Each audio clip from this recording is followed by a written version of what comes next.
she says hi to. Anyway, welcome to our final video of Halloween month. And we are ending this with the most recent movie to come out on our list. This one was called Monster Family, and it came out in 2017.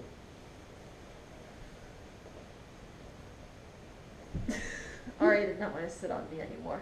Right. So it centers around the Wishbone family. There's the husband, Frank, who is always working, mostly because the boss, Loki, threatens to fire him and leave his family homeless if he does not pick up all these extra shifts and do his work for him, it feels like. Then there's Emma, the wife, and the mom. She works at this bookstore. I'm not sure if she owns it.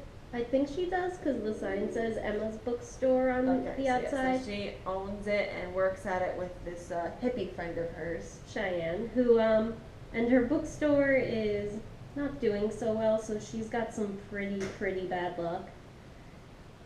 Yeah, and then there's her teenage daughter, Faye, who just wants to grow up, have a boyfriend. She's basically like a stereotypical teenage girl. And then there's the younger brother, Max, who he's this mega nerd. And he gets bullied at school. So one day while getting ready for Halloween and walking to her store, she calls this number she got from, I don't know if it was a phone book or something, to get fake teeth because she's going to be a vampire for Halloween. But she accidentally ends up calling Dracula. Which is weird, but okay. Yeah, why does the Prince of Darkness have a cell phone? Well, not just that. Why would it be, like, either the same or similar or something to probably like a joke shop or a costume store or something? I believe it was called Vampires R Us, so it was probably a company that specialized in making fake things. I don't know. It was weird. And like, Dracula is like really lonely. He's depressed because he doesn't have a wife and everything. He wants a girlfriend, so he kind of like latches on to Emma. Because she's the first person who's talked to him. Dracula is very gung-ho on getting a girlfriend because, like we said, he's miserable and lonely. So he decides that he must make Emma his wife. Which is kind of creepy, but more into that later. So he has Baba Yaga as a prisoner. So he makes her a deal. I'll give you your stuff back and let you go, but you have to make this woman into a vampire. And she's like, can't you do that yourself? It would take away her soul if he did, and he wants to keep her soul intact. Because he likes her personality, So she says, I can do it, but only if she's miserable enough. Which we learned she's pretty There's miserable. lots of family issues. Her daughter doesn't really respect her. Her husband is, when he's actually home, he's constantly sleeping. It's not a very nice life, so she gets them all into costumes for a Halloween party. Which goes happens terribly, yeah. And Baba Yaga turns them all into what their costumes are, so they all have to deal with the baggage of being whatever. Yeah, and they're worried for a bit because Emma's now a vampire, if she can actually go into the sun, and she can because she still has her soul. So that was a lucky break, and they all find some upsides to it, like scaring people, and Faye, who's a mummy, can hypnotize people. So they have issues, and Dracula low-key kidnaps Emma a couple of times. Yeah, and for a while they're all still... Well, they're trying to follow Baba Yaga to get her to undo the spell. And they have a huge argument, and they end up going separate ways when they're in Egypt, I think it was. Yeah, but they catch up with Baba Yaga, and she sends them to Egypt.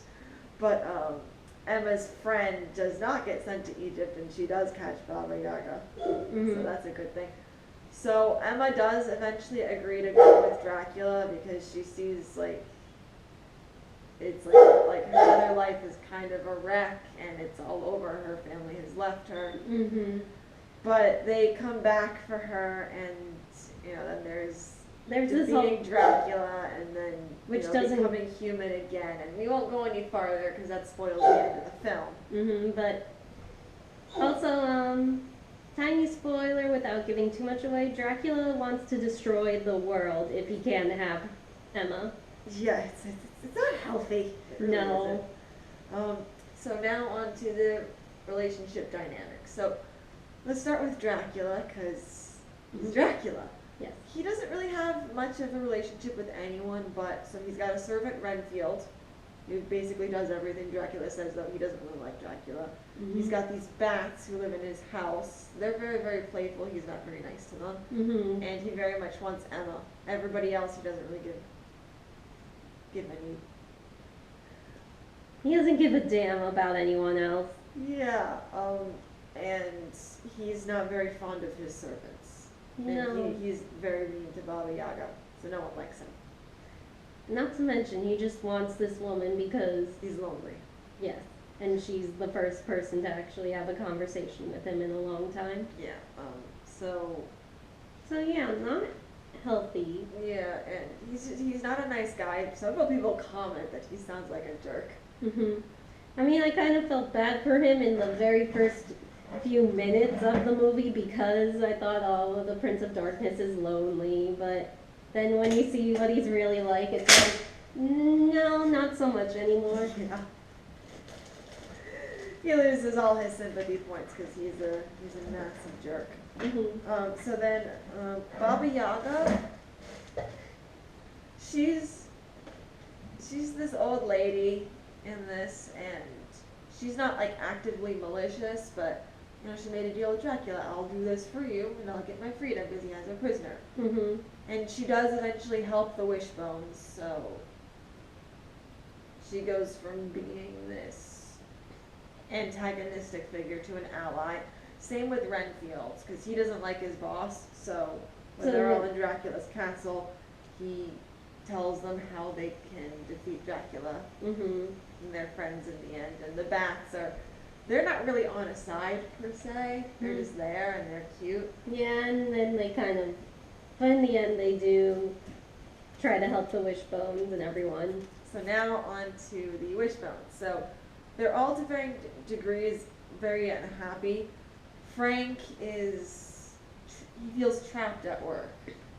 And he loves his family and wants to make sure they're well taken care of, which requires him keeping his job, and his boss is a bully. Yeah, so he has to figure out how to stand up for himself without the very realistic consequence of, this is a guy who can fire me.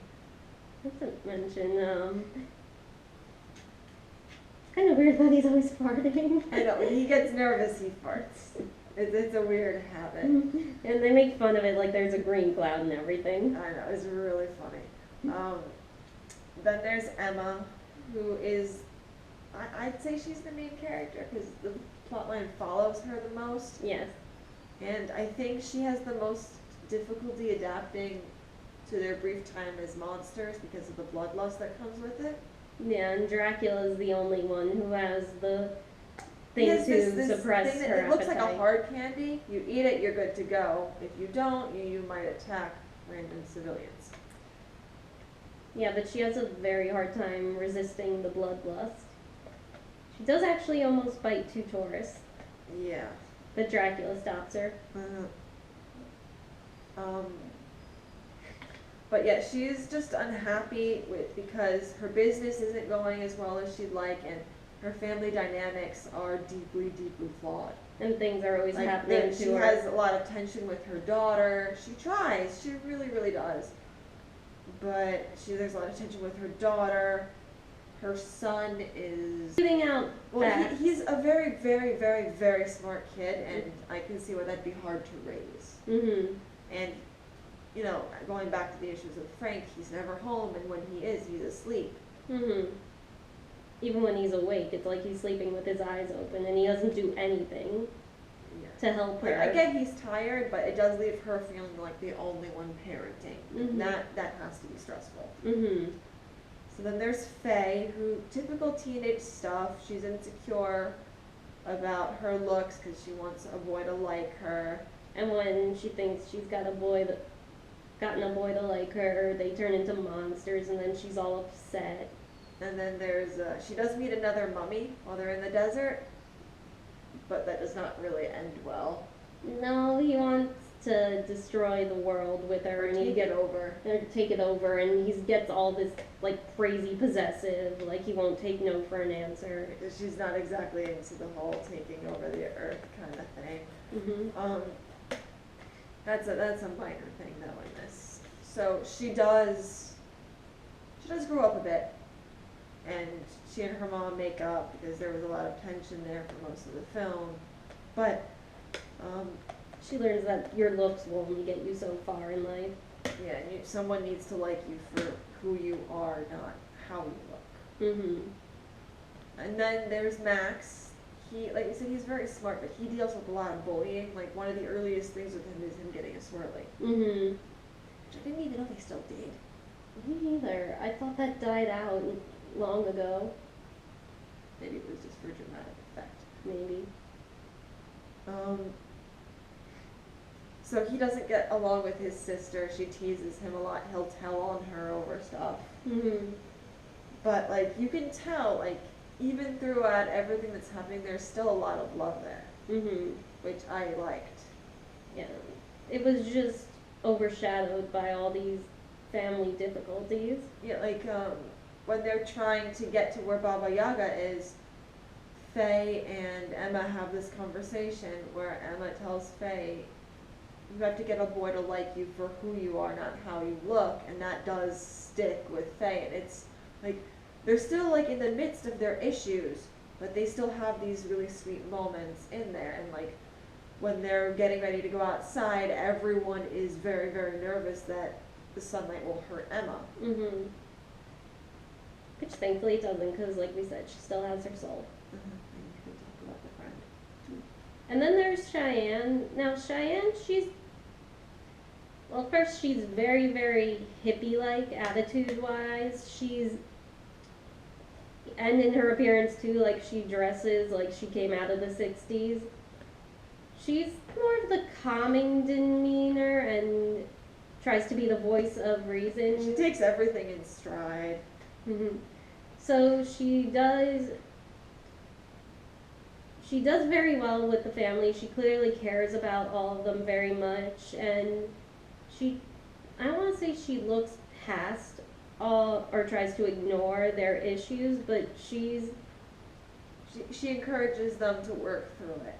Mm-hmm. And like, it's because of her that Baba Yaga helps them, because Baba Yaga winds up in a bit of trouble, and Cheyenne saves her. And Cheyenne actually takes the time to listen to Baba Yaga's story. Yep, so they become friends, which extends to Baba Yaga helping everybody out, and yeah. Yeah. So it's a weird movie, Mm-hmm. but it's fun. It's a fun experience. But yes, a very, very compelling and interesting characters, a very interesting yet funny at the same time villain. It's a weird movie. I can see why some people wouldn't like it, but I enjoyed it. I thought it was cute, and it's funny, and it doesn't take itself too seriously. It doesn't. And it looks nice. And in the The end, CGI is very nice. and it shows you that in the end, no matter how many issues you might have or how difficult things may be, that you can still make it all work out, which I think is a good message for kids and for everyone. So yeah, I guess that wraps up our Halloween month. It does, it does. So hopefully in November we'll be back to our usual schedule of, well, I don't know how much we're going to upload, because as I said in our first video for this month, we have all the other videos filmed. Mm-hmm. It's just A matter of me finding the time to edit them together and get them up onto YouTube. yeah. So hopefully when 2020 rolls around, that won't be as much of an issue, because like I've mentioned before, I am dealing with school and work right now, and I will be out of school, so hopefully that will help a little. But I do apologize greatly for the delay I've caused us. I apologize to all of you, and you as well, Dragon. So potentially we'll get a lot of videos out in November, more than the usual 4. And then we'll be back to our normal schedule in December. Where we will, as we did last year, be talking about Christmas things. Yep. So ideally that's what will happen. We make no guarantees though, because But we do promise. Life is life. But we can promise you that we will not be stepping away from YouTube anytime soon. No. Because we do enjoy this hobby. We do. So we will see you in our next video. Happy Halloween. Which will probably be one that we recorded months ago, so. Yes, but happy Halloween. I hope you guys eat lots of candy, just don't get a cavity. Yeah, brush your teeth, but eat all the candy you want, because it's Halloween, and that's kind of the point. So, we will see you in November. Be sure to like, subscribe, give us a comment if you can. You can follow us on Twitter, Tumblr, and Instagram. All the links to that are below. And we'll see you next time. Bye.